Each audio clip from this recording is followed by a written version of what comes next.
এই ত্রিলোকের অন্তর্বর্তী পৃথিবীর দক্ষিণ দিকে জলের মধ্যে নরক অবস্থান করছে। 28 প্রকার নরক আছে, ভালো করে মন দিয়ে শুনবে। সময় একটু লাগুক, কিন্তু শুনে যাও। 7 দিন পরে তো আর মাত্র 4 দিন আছে, আর তো বলবো না, তাই একটু কষ্ট করে তোমরা শুনে যাও মা।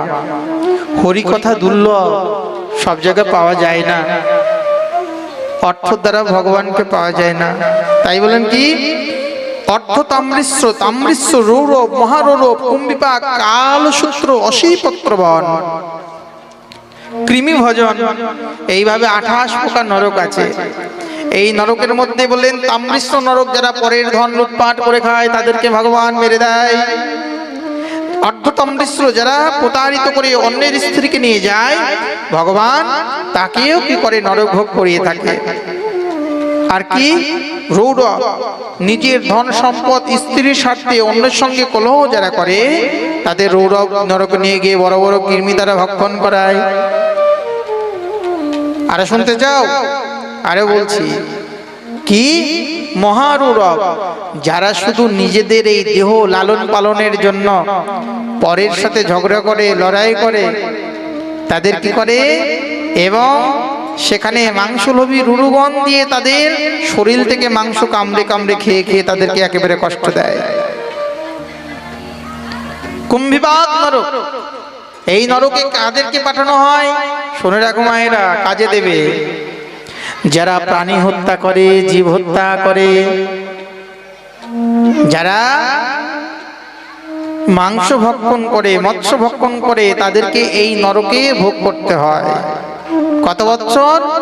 10,000 বছর। কিভাবে? বলে গরম তেলের মধ্যে একেবারে হলুদ লঙ্কা গুঁড়া শরীরের মধ্যে ছিটিয়ে 10,000 বছর তেলের মধ্যে ভেজে কড়কড়া করে। অশীপত্রবন, যারা ধর্ম ত্যাগ করে অন্য ধর্ম গ্রহণ করেন, যমরাজ তাদেরকে যমদূতদেরকে দিয়ে ধারালো অস্ত্র দিয়ে তাদের খণ্ড খণ্ড করে মারে। শকুরমুখ, যারা রাজা হয়ে প্রজাদের সাথে দুঃখ দেয়, তাদেরকে কি করেন? ভগবান একেবারে ওই আখ যেমন মেশিং এর মধ্যে দিয়ে পেষণ করে জল রস বের করে, তাদেরকে এইভাবে যাতনা দেয়। আর কি অন্ধকূ, বিশেষ করে মায়েরা মন দিয়ে শুনবে, যারা ছাড় পোকা মারে, মশা মারে, উকুন মাছি মারে। হ্যাঁ, মাথার উকুন কে কে মারে? হাত উঁচু করো তো, সত্যি কথা বলো, কিন্তু মিথ্যা কথা বলবো না। হ্যাঁ, কেউ মারো না? যাক, বললেন যে এই জাতীয় যারা মারে, মশা মাছি উকুন প্রভৃতি, বললেন যে এগুলো অজ্ঞাত অপরাধ হয়ে যায়, কারো জ্ঞাত কারো অজ্ঞাত। এই নরকে সেখানে কি হয়? ভয়ঙ্কর কীট দিয়ে ভগবান যমরাজ তাকে কি করে? একেবারে দংশন করিয়ে করিয়ে মারে। প্রেমসে বলো। বলছেন যারা নিত্য হরিনাম জপ করে, আমরা অনেক সময় চাল ধুতে গিয়ে আমাদের কত জীব মারা যায়, কখনো কখনো সবজি আমদানি করতে গিয়ে কত জীব মারা যায়, এগুলো আমাদের আলোক্যে জীব হত্যা হয়ে যায়। বললেন যারা নিত্য নিত্য সংখ্যামালা জপ করবে, তাদের কি হয়?